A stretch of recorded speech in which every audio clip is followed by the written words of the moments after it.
శ్రీమాత్రే నమః, శ్రీ గురుభ్యో నమః. తదుపరి మకర రాశి. మకర రాశి వారికి సంబంధించి మార్చి ఆఖరి వారం నుండి ప్రారంభమై ఈ యొక్క ఏప్రిల్ మొదటి వారం ప్రారంభం వరకు కూడా ఎలా ఉండబోతుంది అనే విషయాన్ని ఇప్పుడు మనం తెలుసుకుందాం. మకర రాశి వారికి ఏలినాడి శని ప్రభావం వీడిన తర్వాతకి గ్రహ సంచారాలు చూసుకుంటే ఈ యొక్క మకరము తర్వాతకి కుంభము తర్వాతకి మీనంలోకి ఎన్ని గ్రహాలు సంచరించాయంటే శని, సూర్యుడు, చంద్రుడు, బుధుడు, శుక్రుడు. అయితే ఈ గ్రహ సంచారాలన్నీ జరిగిపోయినాయి కదా, ఇంకేం ఇబ్బంది ఉంటుందయ్యా మాకు? మా నుంచి రెండవ స్థానము మూడవ స్థానాల్లోనే ఉండేది. ఇప్పుడు మేము కాస్త రెస్ట్ తీసుకోవచ్చు అంటే ఒక విపరీతంగా నైట్ డ్యూటీ చేసిన వాళ్ళు ఉదయాన్నే అందరూ పనులలోకి వెళ్తుంటే మీ పని మీరు చేసుకోండి, మేము హాయిగా రెస్ట్ తీసుకుంటాం అనేటువంటి వాతావరణం ఉంటుంది. అయితే తలవని తలంపుగా అనుకోని ఖర్చులు లాంటివి వీరికి జరిగే అవకాశం ఉంది. ఇదేంటయ్యా అంత బాగానే ఉందన్నావు కదా, మళ్ళీ ఏమిటంటే రాహు అనేవాడు ఉన్నాడు కదా, ఆయన యాంటీ క్లాక్ వైజ్ డైరెక్షన్లో సంచారం చేస్తూ మీనరాశి నుండి కుంభం నుంచి మీనంలోకి చాలా ఫాస్ట్గా సంచరించేటువంటి గ్రహాలలో రాహు ఒకడు. ఆయన చాలా ఫాస్ట్గా సంచారం ప్రారంభించి ఆ తర్వాత వచ్చే కాలంలో చిన్న ఇబ్బందులు వస్తాయి. ఎలాంటి ఇబ్బందులు వస్తాయంటే మతిమరుపు రావచ్చు, వస్తువులు మర్చిపోవచ్చు, ఇంపార్టెంట్ కాగితాలు మర్చిపోవచ్చు, మీరు ఆల్రెడీ ఎప్పుడో చేసినటువంటి పనిని మళ్ళీ తిరిగి చేయడము, మనుషుల్ని గుర్తుపట్టకపోవడము, కానీ వారితో పని ఉండి గుర్తుపట్టినట్టుగా నటిస్తూ మాట్లాడడము, ఇలా చాలా రకాలైనటువంటి సర్కమ్స్టాన్సెస్ ఎదుర్కొనేటువంటి అవకాశం ఉంది. ఎందుకు అంటే రాహు కానీ కేతు కానీ మతిమరుపు, మంచి చెడుగా చూపించడం, అస్సలు పరిచయం లేని వ్యక్తి మనతో బాగా పరిచయం ఉన్న వాళ్ళ మాట్లాడడం, అసలు కొన్ని సంఘటనలు చెప్పడానికి కూడా వీలు కానటువంటి సిచ్యువేషన్లోకి తీసుకెళ్ళిపోతారు. కానీ శుక్రగ్రహ సంచారం అనేటువంటిది జరగడం మూలాన భార్యాభర్తల మధ్యలో తరచూ తగాదాలు, చిన్నవాడికి పెద్దగా గొడవలు జరిగే అవకాశం ఉంది. వీలైనంత వరకు కూడా నవగ్రహ ప్రదక్షిణ చేయడం మంచిది. ఇదంతా గోచార రీత్యా చెప్పే విషయంలో పూర్తిగా జాతకం విశ్లేషణతో కావాలంటే మీ పేరు, మీ date of birth, time, place కింద ఉన్న నెంబర్కి వాట్సాప్ చేయండి. పూర్తిగా మీ జాతకం విశ్లేషణతో తెలుసుకోండి. అన్ని వర్గాల వారు ఇలాంటి రెమెడీస్ తీసుకోవాలి, ఇలాంటి మంత్రపఠనం చేయాలనే విషయాన్ని ఇప్పుడు మనం తెలుసుకుందాం.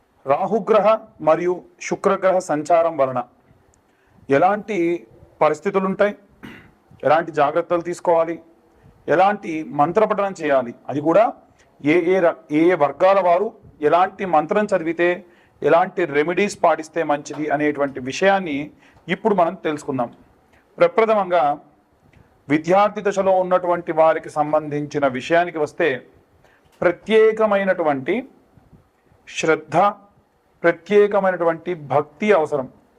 అయితే ప్రతిసారి విద్యార్థుల గురించి ఏముందండి, సరస్వతీదేవి గురించి చెప్తారు, మేధా దక్షిణామూర్తి గురించి చెబుతారు అనంటే ఈ కాలంలో పిల్లలకు సంబంధించి ముఖ్యంగా నిద్రలో ఉలిక్కి పడడం కానీ, ఏమైనా నిద్ర లేమితనం కానీ, అపారమైనటువంటి భయంతో కూడినటువంటి సంచారం కానీ జరుగుతుంది. ఎందుకంటే రాహువు పొగ రూపేణ, మత్తు రూపేణ పిల్లల్నే కాకుండా మిగిలిన అన్ని వర్గాల వారిని కూడా ఇబ్బంది పెట్టడం సర్వసహజం. కాబట్టి ఇలాంటివి ఏవి కూడా కలగకుండా ఉండాలి అంటే ఎలాంటి రెమెడీస్ తీసుకోవాలి అంటే విద్యార్థులు హనుమాన్ చాలీసా లేదా ఆంజనేయ స్వామి యొక్క గాయత్రి చదవడం మంచిది. హనుమాన్ చాలీసా అనేటువంటిది నిత్యము కూడా అసుర సంధ్యా సమయంలో స్కూల్కి వెళ్ళి వచ్చిన తరువాతకి నిర్దిష్టంగా ఒక దగ్గర కూర్చుండబెట్టి పిల్లలతోని చదివించడం వలన విశేషమైనటువంటి శక్తిని సంపాదిస్తారు. అయితే ఇప్పుడు నేను చెప్పేటువంటి విషయం ఏదైతే ఉందో ఈ యొక్క మార్చిలో ఉన్నటువంటి ఆఖరి వారంలో ప్రారంభమయ్యేటువంటి కాలం అంటే 21, 22వ తేదీల సమయంలో ఎలాంటి ప్రభావాలు ఉంటాయి అనేటువంటి విషయం గురించి ఇప్పుడు మనం మాట్లాడుతూ ఉన్నాం. అయితే గృహిణులు, స్త్రీల విషయానికి వస్తే మనకి అభిరామి స్తోత్రము అనేటువంటి స్తోత్రం ఉంటుంది. ప్రత్యేకంగా ఈ అభిరామి స్తోత్రమును తులసి దళములతో, చాలామంది తులసి దళాలు అంటే ఆకులు తీసుకొస్తూ ఉన్నారు, దళం అంటే దానితో పాటుగా జతగా ఉండాలి. అలాంటి తులసి దళాలను తీసుకొని వచ్చి 108 తులసి దళాలతోని అమ్మవారికి ప్రత్యేకంగా స్తోత్రం చదువుతూ ఆరాధన చేయడం వలన తర్వాత కాస్త నీడలో ఎండపెట్టినటువంటి ఆ యొక్క తులసిని పొడి చేసి నిత్యము ఆచమనం చేసే సమయంలో ఇంటి యజమాని చేత చేయించడం వలన విశేషమైనటువంటి శక్తి, భయాందోళన నుంచి దూరమయ్యే అవకాశం ఉంటుంది. ఉద్యోగస్తులకు సంబంధించిన విషయానికి వస్తే, ఉద్యోగస్తులు ప్రత్యేకంగా గురుచరిత్ర పారాయణం కానీ సుందరాకాండ పారాయణం చేయించుకోవడం మంచిది. హనుమాన్ లాంగూలా స్తోత్రము ఉంటుంది.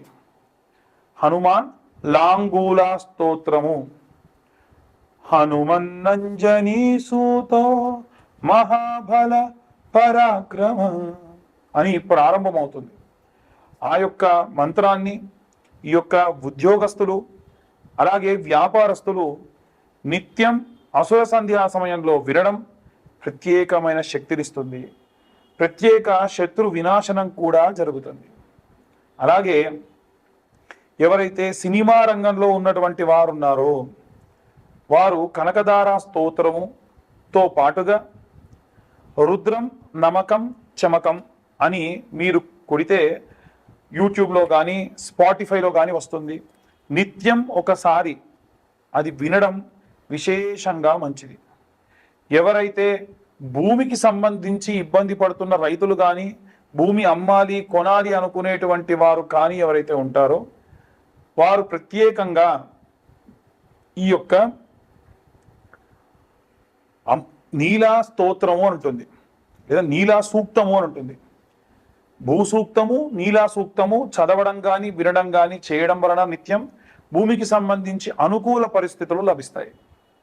ఇక ఎవరైతే ఈ యొక్క రాజకీయ రంగంలో ఉన్నటువంటి వారు ఉన్నారో వారు ప్రత్యేకంగా దుర్గాదేవి యొక్క కవచముతో ఆరాధన చేయడం మంచిది. రైతులు, చేతి వృత్తులు, కుల వృత్తులు చేసేటువంటి వారు దక్షిణామూర్తి స్తోత్రము, కాలభైరవాష్టకము చదవడం మంచిది. అలాగే ఎవరైతే ఈ యొక్క పిల్లలు లేకుండా వృద్ధాప్యంలో ఉన్నారో వారు వీలైనంత వరకు కూడా ఈ యొక్క ప్రసన్న మహాకాళి దేవాలయానికి వెళ్ళి అమ్మవారి యొక్క ఆరాధన అభిషేకంలో పాల్గొనడం మంచిది. ఇక ముఖ్యంగా చూసుకుంటే వివాహం కానటువంటి అమ్మాయిలకైతేనేమో ఏప్రిల్లో 7, 14, 21, 28వ తారీఖులలో అమ్మాయిల కోసం వరపాశుపతం, పెళ్లి కాని అబ్బాయిల కోసం కన్యాపాశుపతం నిర్వహించబడుతుంది.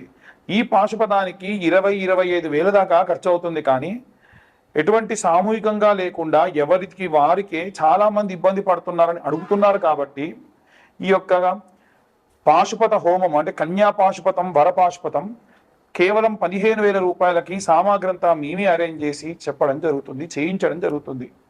ఇక జాతకం గురించి చాలా మంది అడుగుతూ ఉన్నారు. 2025వ సంవత్సరంలో పూర్తి జాతక విశ్లేషణకి 2025 రూపాయలు మాత్రమే ఛార్జ్ చేయడం జరుగుతుంది. ఎవరికైనా ఇంట్రెస్ట్ ఉంటే కింద ఉన్న నెంబర్ కాల్ చేసి మీ పేరు, మీ గోత్రం, మీ ఇంటి పేరు, మీ పేరు నమోదు చేయించుకోవచ్చు. సర్వే జనా సుఖినో భవంతు. స్వస్తి.